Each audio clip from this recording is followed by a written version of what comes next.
Wala ka dyan. Ano nangyari sa kamay mo, te? Bakit na ano yan? Sunwash nga to, ma'am. Ano ba ginagamit mong ano? Tide na powder, tsaka Tide na Bardin. Bakit nag-ilapit mo nga? Bakit na ganyan talaga yan? Mas malala pa ito, ma'am. Yung isang araw, kahapon, malala ito. Buti nga ngayon, hindi masyado. Kasi nilagyan ko na ng betadine. Nilagyan ko ano na ba siya ng yan? betadine. Dapat hindi yan pinapakamay kayo ng ganyan. Sirang-sira yung kamay nyo, oh. Patingin ako ng isa. Ito din. Medyo gumaling na kasi nanuhan ko ng betadine agad. Kasi Tapos sasabihin patamad ka. Oo. Wala nang Sunday daw. Oo, paano ka naging tamad? Bakit may nangyari sa kamay mo kung tamad ka pa niyan? Ma'am, sabi ko, I don't trust them. Mas naniniwala ako sa'yo. Ayan ang ebidensya.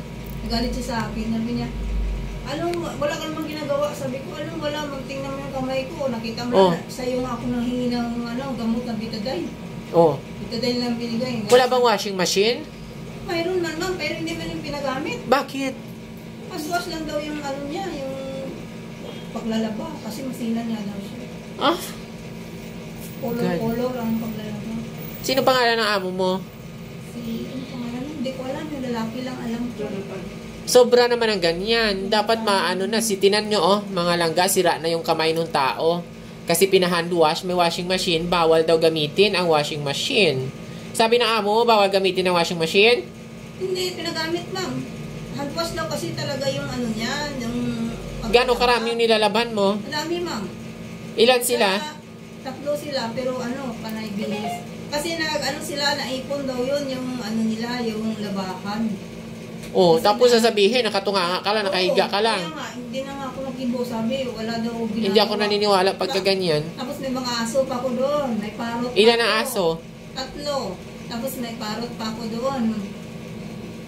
Kaya sabihin niya na wala akong ginagawa. Siyempre gawa ko ng kasi kahit na hindi ako makalaba ngayong araw, nagagawa ko ng iba, linis. Linis, tapos dun sa aso, sikaso sa aso. Ikaw naliligo sa aso? Anong mga aso yon? Yung maliliit. Mga shih tzu. Tapos, sabihin wala kang ginagawa, ayan ang ebidensya, yung kamay mo, na nga, kawawa na, tapos sabihin wala ka pang ginagawa. Dapat ikaw paniwalaan kasi yan ang ebidensya sa kamay mo, oh. Alam nga naman, sinadya mo yan. Tapos sasabihin pa, walang ginagawa. Yan ang problema minsan sa ibang amo, eh. Sasabihin, yan si ate, oh. Bumalik dito sa opisina. Kasi sabi ng amo, wala daw ginagawa. Pero tingnan mo yung kamay niya. Lapit mo yung kamay mo dito sa camera. Tingnan mo yung kamay niya. Paltos na. Kasi pinapakamay, pinapahandwash. Malala pa ito man kahapon. Well, wala naman sana problema kung hand wash. Pero tingnan mo naman yung kamay ng aplikante, oh. Sobrahan ka, kasi bawal daw gamitin yung washing machine. May washing machine, bawal gamitin. Ano ba nangyayari dito sa mga ibang employer? Masyado namang pang-aalipusta sa mga kasambahay kadalasan. Sobra ang ginagawa sa mga tao. Oh.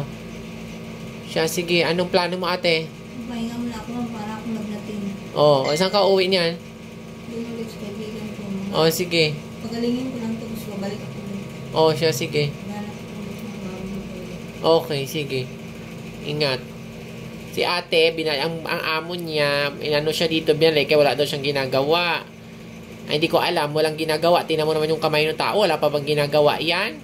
Ano ba namang klaseng kalukuhan at pagka yan? Nakita na niya, pinakita ko sa kanya, ma'am, kailangan ko ng gloves. Of course, mas naniniwala ako sa'yo. Tapos sabi niya, ma'am, tapusin mo muna lahat yan ng yung labahan. Hindi, tinapos ko na lang, nitiis ko na lang, kahit na nagaganyan na. Oh. Sige ako na kusok. Kailan ba yan? Nung ma'am, 4 na araw na ako nagaganito. Kasi nung una, hindi pa masyadong... Matapang kasi ang sabon. Lalo na yung mga powder na ang chemical. Ay, nako. May washing machine naman. Bakit hindi pa gamit? Kasi ang wash nga daw siya palaba. Ay, ambot lang. O siya, sige. Pahinga ka muna, ate. Kita nyo naman yung kamay ni ate, ha? Ayan, ebidensya. Tapos sasabihin pa nung amo, wala daw ginagawa. Ay, nako. Sige.